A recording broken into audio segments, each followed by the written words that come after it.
Hi there and welcome back to my channel. I am so glad you're here. We are finishing out our 3-part series on why and how to hire a realtor.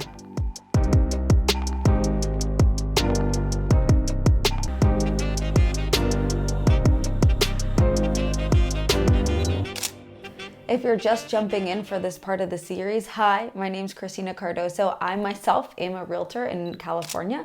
I work in the greater Sacramento region, but I can offer you a lot of insight in real estate in all of California and even just general information for real estate in our country.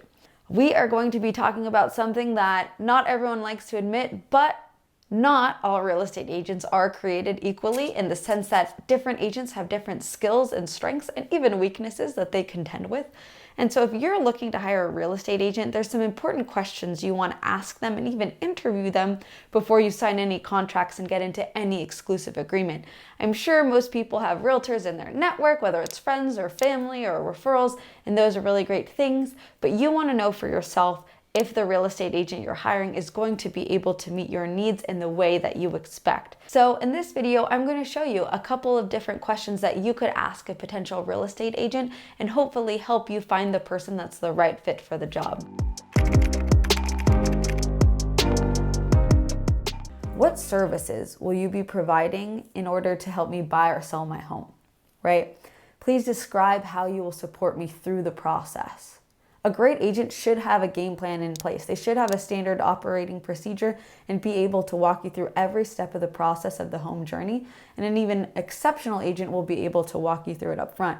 That's why for all my buyers and all my sellers, I have specific guides that we walk through during our buyer and seller consultation. So I can let you know everything you need to know about the home buying or selling process and let you be as prepared and as informed as you want to be going into the transaction and going into the home search. What's the current market like for a buyer out here? What's the current market like for a seller out here? What do you expect there to be for me? Will there be struggle? What's going on? What's the general price point? How many homes are on the market?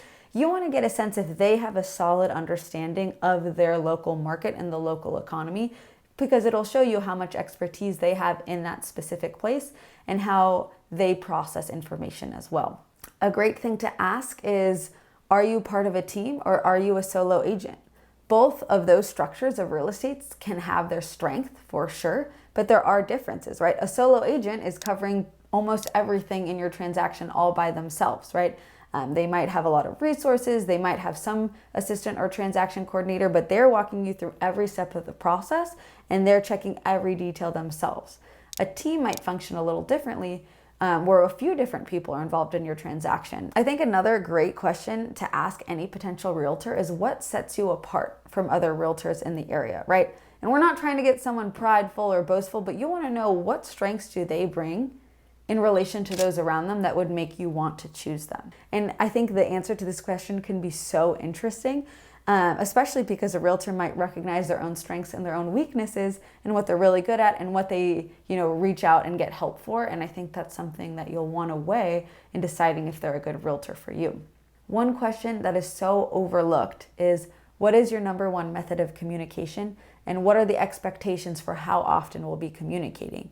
I can speak from my experience that this is something I tailor to every client, right? Some people want, if they're a buyer, they might want to see what new homes are available every single day and they want to talk every day, and I love that. Other people might find that really overwhelming and they're like, hey, once a week, find the best homes that work well and let me know what you think. I don't want to miss out on anything, but I don't have to see everything. Other people might say, hey, I never want to deal with email. I hate email. I can't do email. And other people might say, never call me because at work, I can't answer the phone. I'd rather have a text, right? And those are the type of things that you want to have discussed ahead of time so that you can be clear on how often you're communicating and how you're communicating so that nothing gets lost in the mix. Ooh, as I mentioned before, a great question is, do you have a network of professionals that you can recommend to me to make this process easier?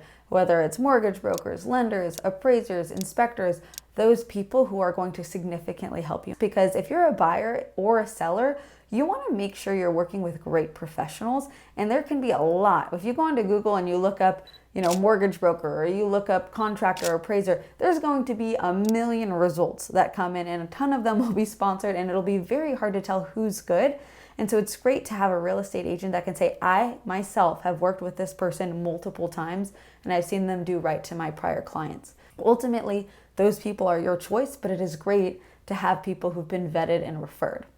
Another great and very important question is understanding how payment and compensation works. No agent works for free, even though a lot of agents put in a ton of hours out of the greatness of their heart.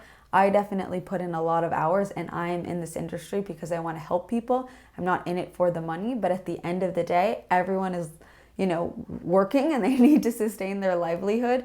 And so you want to know what you're being obligated into and what they're expecting in terms of compensation, right? Those conversations can feel scary, but I'm here to tell you that they shouldn't be. It's important for you to know up front, and it doesn't even have to be that complex as long as everything is out in the open.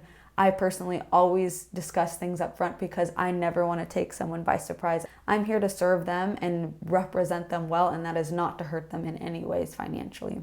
All right, that wraps up our 3-part series on how and why to hire a real estate agent.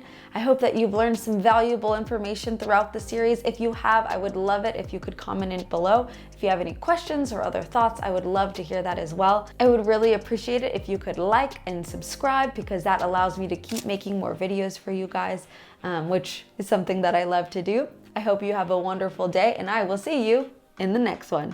Bye now.